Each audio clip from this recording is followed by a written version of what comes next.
दोस्तों drama serial गुलाब जी अचण वारी एपिसोड में तव्हां ॾिसंदो मंसूर खान पंहिंजी प्यार मोहब्बत यानी गूंज खे ॾाढा प्यार सां दिलासा ॾेई उन खे अहिड़ो पको दिलासो ॾींदो त मां तोसां निकाह कंदुसि, मूं तोसां शादी कंदुसि, मूंसां हिकु चकर वाइदो मुंहिंजो तूं निभाए, हिकु चकर पंहिंजे भाउ सौट सां तूं वञ। हू चवंदी तूं वरी कहिड़ा अॻे वाइदा पाया, अॻे तुंहिंजे करे मां निकिती हुयसि, कामयाबु न थियुसि। मंसूर खान शर्मिंदा थींदो चवंदो हिन चकर मां रिश्तो मोकिलींदुसि ऐं इहा शइ तूं मुंहिंजी अमानत आई, माण्हू खे पक वती आहे साईं भले साईं ते। होॾो राज़ ऐं ककर वारा हाम हणंदा आहिनि, वञी शाहनवाज़ खान घुराईंदो आहे, उन खे चवंदा आहिनि अॼु असांखे हीअ शइ मिलंदी ऐं असांजो मंसूर खान ठाह बि कंदो।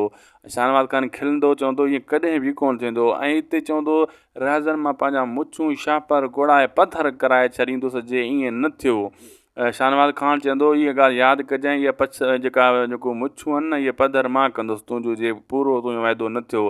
हिते शाहनवाज़ खान खे वारो मिली वेंदो आहे, वाठनि खे चई छॾंदो आहे जीअं राति ही पंहिंजी सौट खे वठणु वञे राज़नि त फायरिंग कजो इन जे मथां, इहो ईअं सम्झे त मंसूर खान हमलो कयो आहे, मंसूर खान छोकिरी नथो ॾे, इन जे करे मंसूर खान इंतज़ार में वेठो हूंदो आहे अचे छोकिरी वठी वञे।